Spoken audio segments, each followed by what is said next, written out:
American Beauty is my current all-time favorite movie. It is just such a complete experience for me, and there really isn't a department in which the film is lacking in any meaningful way. On my first watch, I had probably the most visceral reaction I've ever had toward any piece of media during one specific scene in the film. I honestly didn't even know why it happened when it did, but I only realized after that the screenplay made me connect to what the characters were feeling better than any other screenplay I've ever experienced before. The soundtrack by Thomas Newman is also amazing at showing what the characters are feeling in each particular situation. Of course, this movie is a 5 out of 5 for me, but I wanted to do some analysis on the backbone of the entire narrative, the way confidence plays a role in each character. Of course, if you haven't seen the film, I would highly recommend you watch it before watching this video, as there will be spoilers ahead. With that being said, let's get into the analysis.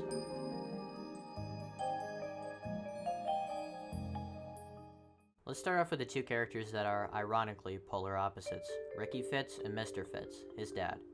Ricky is 100% confident in himself. This is seen all over the film, from his cold stare without so much as blinking, and also never faltering in his speech. He films whatever he sees as being beautiful, and doesn't care whether or not he's seen as weird for filming certain things, even when he's ostracized by his peers. When Jane asks Ricky why he filmed a dead body, Ricky simply responds with, "Because it was amazing." What's amazing about it? When you see something like that, it's like God is looking right at you, just for a second. And if you're careful, you can look right back. And what do you see? Beauty.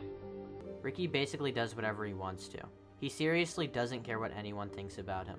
He plans to move to New York when he is kicked out without as much as a second thought. This shows that he has absolute confidence in his own decision making. On the complete opposite side of the spectrum, we have Mr. Fitz, who is ironically Ricky's father. Mr. Fitz has zero confidence. Even though he is gay, he hides this fact from literally everyone just to try to keep an appearance that he is proud of. Even the lone time he expresses himself truly, when he kisses Lester, he immediately decides that even a trace of his true self cannot exist in the world that he lives in. He takes the most drastic action of all by killing Lester with almost no thought, as it seems like only around 15 minutes passed after Mr. Fitz kisses Lester before murdering him in cold blood. Where Mr. Fitz has no confidence to show his true self, Angela is similar, but not the exact same. It appears like Angela is confident in herself, almost too confident, cocky at some points, as she brags about how much sex she has. However, there's a big reveal at the end of the film when Angela is revealed to be a virgin, quite similarly to how Mr. Fitz is revealed to be a closeted homosexual. The difference in the facades these two characters pull stem from their fundamental roots. Angela is extremely open, whereas Mr. Fitz is extremely closed. Angela openly lies as proudly as she can, perhaps to make herself feel better about her potential modeling career. There is an obsession with perfection that Angela shows early on when there is a cut of her lying in bed in her room, as the viewer can see her walls are draped in hundreds of pictures of models. Angela feels as though she must be perfect, even though she knows she isn't. To get around her imperfection, she tries to cover it up by seeming like a perfect individual who does whatever she wants. It's almost as though she is lying as much to herself as she is to everyone else. She's truly trying to believe that she is the persona that she has created for herself. Angela also lies openly because she is a high school student. She feels the need to be popular, and she feels like she can accomplish that goal by lying. Mr. Fitz lies without speaking. He never talks about his true self. He lies by acting like a man who is the opposite of himself, without outwardly acknowledging the subject. He suppresses his feelings. Whenever homosexuality is brought up, Mr. Fitz seems like he wants to escape the situation. He even does a double take at Ricky in the car when Ricky says, Forgive me, sir, for speaking so bluntly. Those fags make me want to puke my fucking guts out.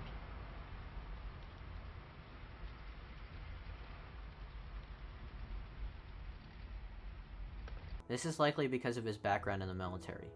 Mr. Fitz likely sees it as wrong for a true man who fights for his country, since he was a colonel in the army, to be attracted to other men, as it is a common stereotype that all true men are heterosexual.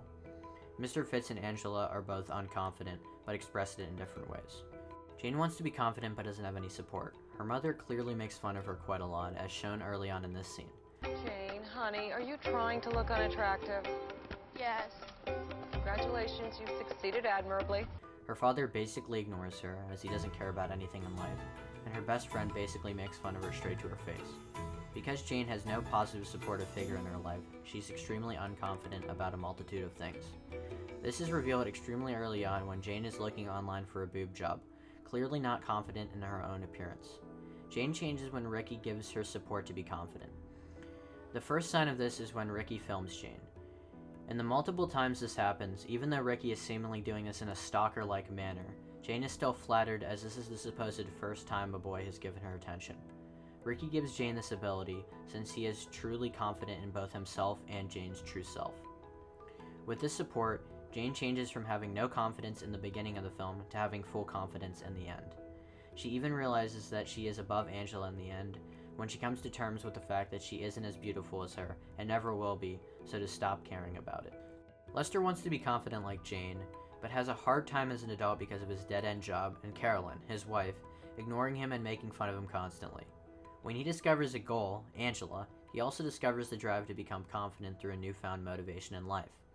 With this newfound desire/goal, Lester aims for that one thing, and because of that new desire, he decides to make himself happy at the same time.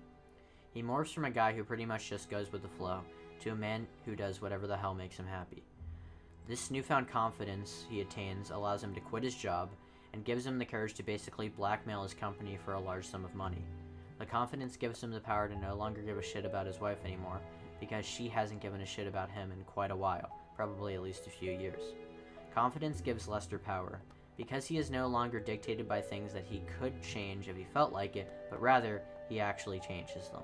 Carolyn pretends to be confident when knowing deep down she is a failure. She has motivation, the quote-unquote rivalry with Buddy, but never succeeds, as seen in an early scene when she is motivating herself to actually sell a house for once. I will sell this house today. I will sell this house today. She has sex with Buddy because he is confident in himself, and she thinks if she gets close with him, she will also become more confident. By blaming her failure on Buddy's success, Carolyn is able to chalk up her inconfidence up to it just not being her fault, when in actuality it clearly is. Carolyn doesn't lie to the real world like Mr. Fitz and Angela, rather, she lies to herself. Let me know what you guys thought about American Beauty and the characters in the comments, and thanks for watching guys, see you in the next one.